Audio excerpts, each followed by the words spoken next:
Turn to 89 WLS for up-to-the-minute forecast from America's most dependable, the Weather Channel. Online at WLSAM.com. Keyword storm and 89 WLS. 6:35, Awake with Jake. Good morning, everybody. It's a pleasant morning. Except the storm clouds over Montgomery, Illinois. 591-8900 is our phone number. Jeff in West Dundee. Good morning, Jeff. Hey, Jake. This is you're talking to a guy who gets to vote twice. Liar, you're a liar. I am not a liar. I actually vote twice. I can, and I have the evidence of it. I think there's more of this going on than you can believe. Now, did you actually vote twice, or can you vote twice? I can vote twice, and well, let's just say this: the county that you're probably broadcasting from, I moved from that county to another county, and I did this through the Secretary of State's office when I changed my driver's license. And they give you a receipt that's got a number on it. It's a legal document. And they, when you walk out of the Secretary of State's office, they're supposed to mail you something in the mail, a voter registration card. But this ticket they give you at the Secretary of State's office is good enough to vote. Now, I go check on the database in the other county, and I'm still registered there as an active voter. And I'm still an active voter here in this other county. Now, how many election cycles has it been since you moved? 2. And you're still on? Yep. And I think what happens, now I might go down and try to get food stamps, and I'll use another address and see if I can get another receipt. Now, these receipts, when you get them from the Secretary of State, you technically have to vote what they call provisional. Now, technically, if everybody's doing their job, you have to November 8th to prove your address, and then the state has till November 20th to count them. Now, the other thing is, for a primary, you need a voter ID with a picture on it. For the general election, all you need is your signature. Isn't that nuts? You're talking about the provision on now, because I've voted in primaries and I've never been asked for an ID. Your name was on the ballot, on the list, right? Yeah. Well, I talked to a friend of mine that works at Winston and Strawn, and he informed me that basically it's up to every voter to be honest. Okay. Yeah, I once had a long and spirited debate with a former corporation counsellor for the city of Chicago, whose mother moved to Florida, didn't live in Chicago anymore, but kept her registration here because she wanted to still influence Chicago elections. Right. And he saw nothing wrong with that. Right. Well, everybody, you talk about fair share, it goes to votes too. They want their fair share, right. Meaning all of them. Thank you, Jeff. Bye-bye. Yeah. Yeah, he saw nothing wrong with that. She didn't live in Chicago. She was gone from Chicago. Didn't even visit Chicago anymore. But she's still voting. Oh, man. You know what time it is? It's time for our very own Dr. Bob. Oh, help me, please, doctor. 2B's 1-0. Take everything he says with a grain of salt. And lime and a shot of tequila as well. Good morning, Dr. Bob. Good morning, Jake. I hope I'm coming through. I'm en route here to the East Coast. Another guy too cheap to fly. All my friends are like that. It's getting that way for everybody, Jake. The trial yesterday, Drew Peterson, yes, was stopped, and they're going to come back next Tuesday because one of the jurors couldn't stop coughing. And my understanding was they were saying that he was, quote, coughing his brains out, and that he was having these explosive episodes of coughing, very vile and almost coming to gag and such. And that's pretty classic for a certain highly infectious disease that is making a comeback here in the Chicagoland area. What might that disease be? Well, doctors call it pertussis, and people in the lake community call it whooping cough. It's called whooping because when kids get it, after they cough, they breathe in real fast and they make a characteristic whoop sound. But It's highly infectious. We vaccinate children for it, but a lot of kids aren't getting vaccinated these days for religious, spiritual, or other reasons.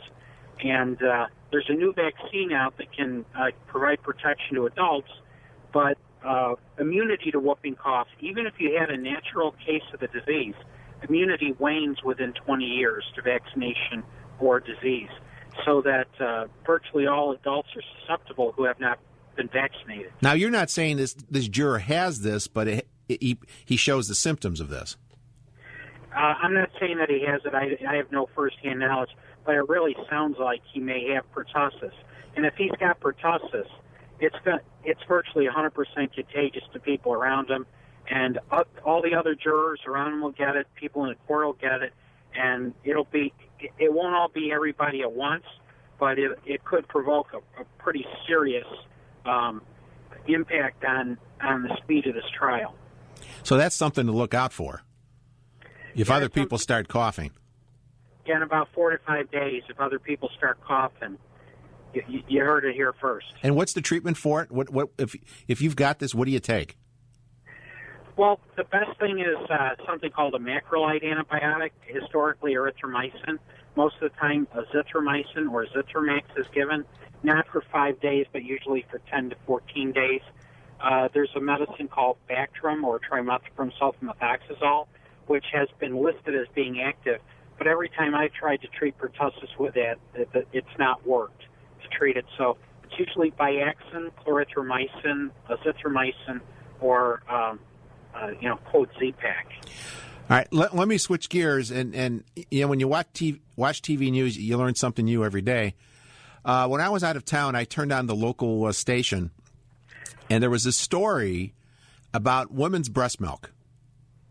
Oh, yeah. Uh-huh. I did not know that there's this underground demand for it as much as $10 per ounce.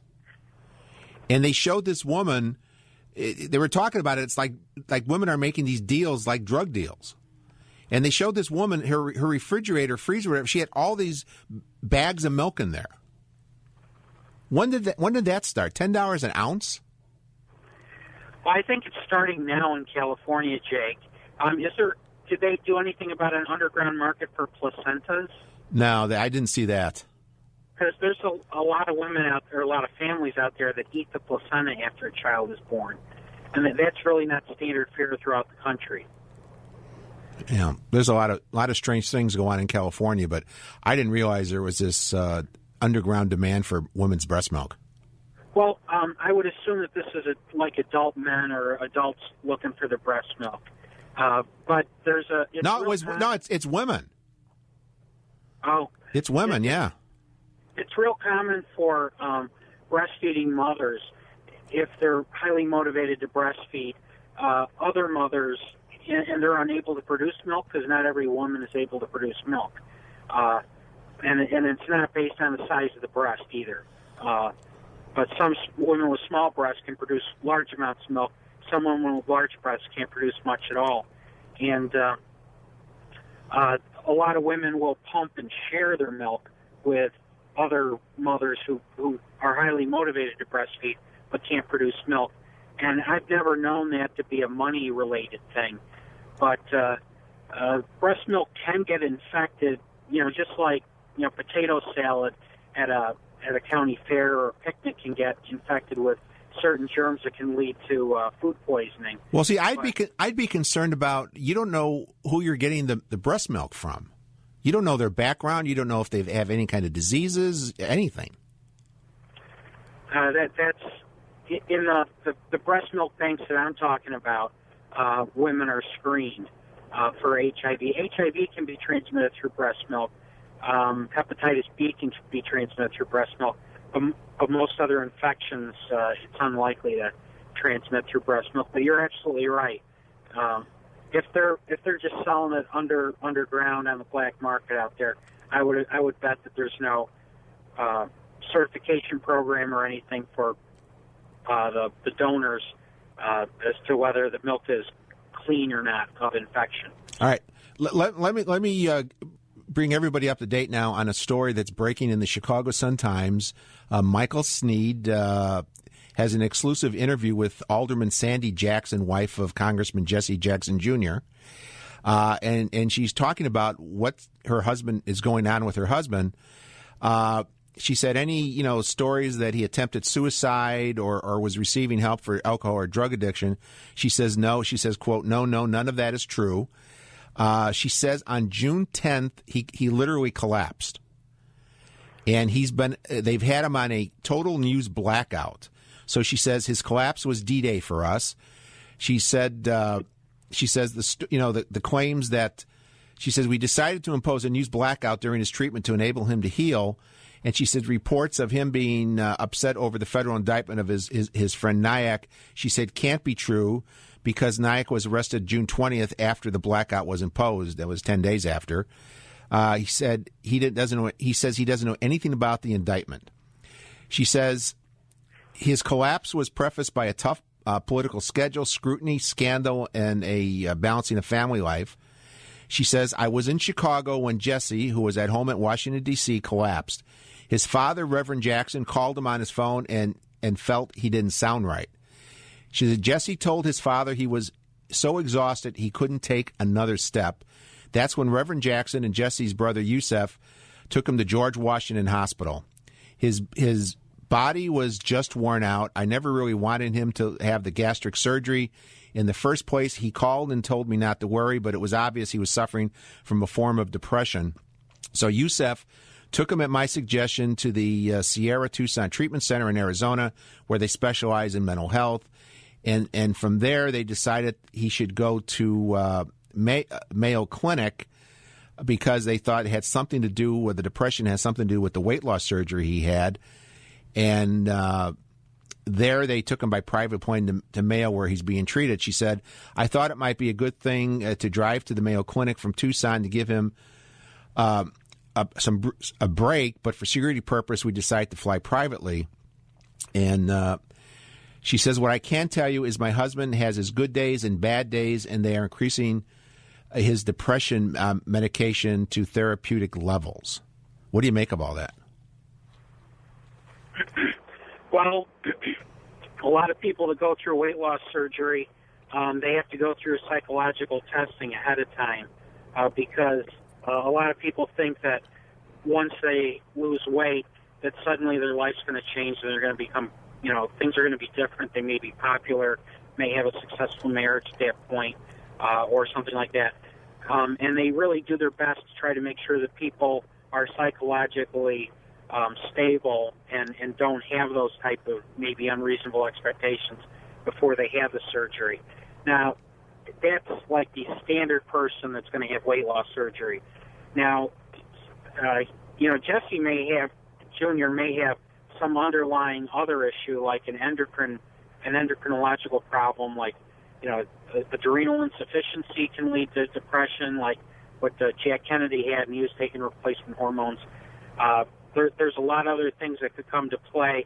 I mean, it's been said that he has not been maintaining the normal diet, but when you do have this type of surgery, your body doesn't absorb as much calories or vitamins as it would otherwise have done. And so you really have to eat in a certain characteristic way. You have to supplement yourself in a characteristic way. And it sounds like he wasn't following that. And, it's possible that through some malnutrition, that could have contributed to his depression. Yeah, Michael Sneed in the story goes on, quoting Alderman Jackson, saying they are now trying to find out if his depression, which has not yet been diagnosed as a bipolar disorder, is connected to the weight loss surgery. She said, we don't know. Although she said he's now gaining weight and eating and feeling better. But he's still very depressed. Well, that's good. But, welcome to the 99%. We're all depressed. Yeah. Anyway, we wish him well. Have a safe trip, Dr. Bob. Well, thank you very much, and have a great weekend, all. Take care. Bye-bye. There he goes, Dr. Bob. Yeah, you want to read more about this? It's in the breaking news online on the suntimes.com. Michael Sneed. the first interview about what's going on with her husband. And I said at the time, everybody said, well, it's because of this NIAC thing. I says, there's something serious here. You better not joke about it. Anyway, 6:50, back after this on 89 WLS.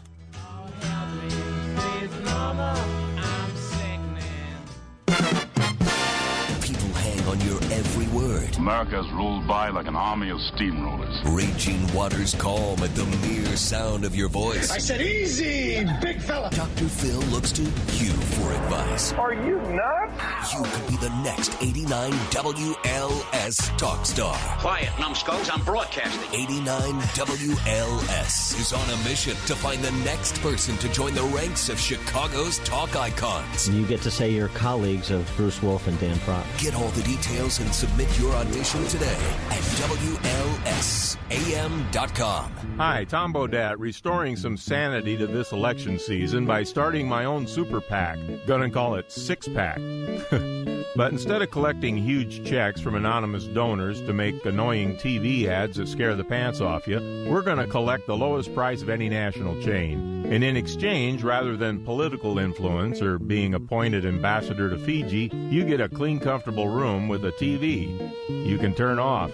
I'm Tom Bodette, and we'll leave the light on for you. This is an urgent message for all individuals with extremely large credit card debt. No matter how much you owe, the company that has settled more credit card debt than anyone in the U.S. can settle your debt too, while you make one low monthly program payment. You now have the opportunity to hear how low your monthly program payment could be for free. To find out how much you could save, call Freedom Debt Relief. 1-800-398-5589. 1-800-398-5589. 1-800-398-5589. In the small town of Elmira, New York, a boy was born into an all-American family.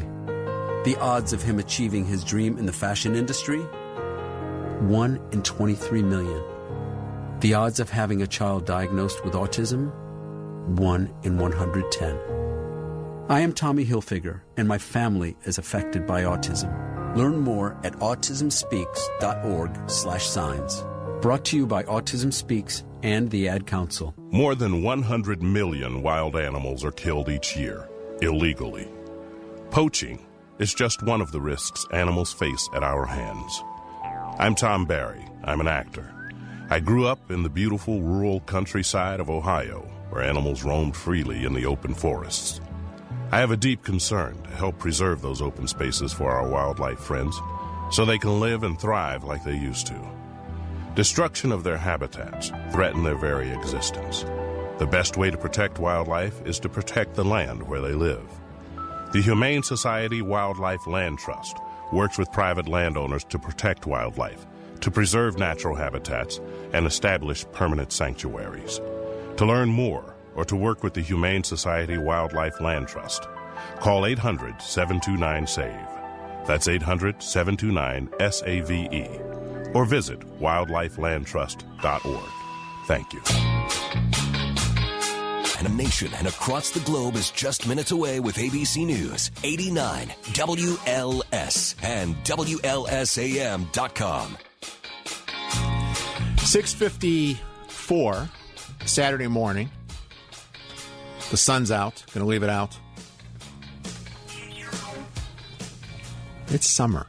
Although summer's almost over. August. Kids are going back to school. That's very depressing. Anyway, 591-8900. Oh, we have another result in. Another Olympic result. Wrestling. Who doesn't love wrestling? The men's super heavyweight freestyle. Gold to the U.S. Bruce Baumgartner. Canada, silver, Jeff Thu. And I don't know who it was, what country, David Gobashevit took silver. Men's super heavyweight freestyle, yes. Hey, speaking of, we're talking about Congressman Jackson Jr. and, eating and stuff like that. Headline this morning out of Las Vegas. This is big news. Caesar's Palace is spending $17 million to develop the Strip's biggest buffet. They went around checked what everybody else is serving, and they are coming out with a buffet that will have 524 menu items. And they say it's not going to be a lot of the reheated stuff like some places have. They say 80 to 90% of the food will be made at buffet stations in front of the customer. And they are calling this Bacchanal. That's the name. I would have gone with Vomitorium. Or E tu Brutus. That's the E tu Brutus, right, huh? You like that. Or Grubus Maximus. But they're going Bacchanal. What do I know? 524 items. It doesn't say what they're going to charge. You never get your money's worth. You'd have to stay there all day. I don't even know how you would approach that. That's just too big. However, if you like sushi, who doesn't like sushi? There's a restaurant, and this comes up every so often. There's a restaurant in Miami Beach is going to offer sushi on naked models. It feeds 15. The cost is $500. That's like about $30 a person. If you got like a little group going out, that seems reasonable. I'm looking at the story that the local TV station did down there, WPLG. They have tape of this. It shows this naked woman. She's got like a blindfold on, and there's sushi all over her. Little trays here, little trays there, little dip where you could dip your sushi in a couple places. Yeah, for $500, you got 14 friends and yourself. You can go eat sushi. And I don't think that's her name. Michael in Buffalo Grove, you're on 89 WLS. Good morning, Jake. How you doing today? What's on your mind? How did we ever let Congress get as much vacation time as they get? I mean, last I looked, they've done hardly anything at all this year, and now they're off for 5 more weeks. It's I get 3 weeks a year. I don't know how many weeks you get, but are we turning to Europeans who don't basically work the month of August? I mean you can't get any Europeans that do work right now. Well, the thing is, I don't know if it's good or bad because I don't know if you can tell the difference if they're there or not.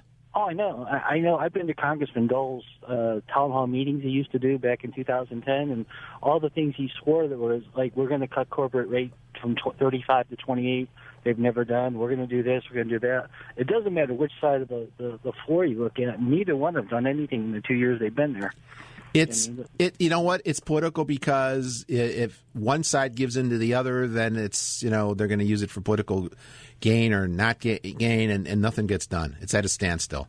Jake, there's over $800 billion worth of tax increases between the Obamacare and the expiring tax bills. I know, I'm a CPA, and there's no way in God's green earth that they're going to go back and attack $800 billion worth of problems. I understand that.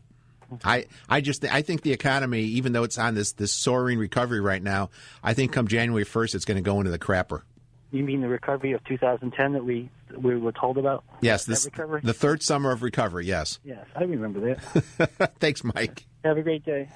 Yeah, we're there. Unemployment's at 8.254%. And again, if you're just joining the show, put the blame on the people who are out of work who are now looking for jobs again. If it weren't for those people out of work, the unemployment rate would have gone down, not up. So let's put the blame where it belongs, on the unemployed people, okay?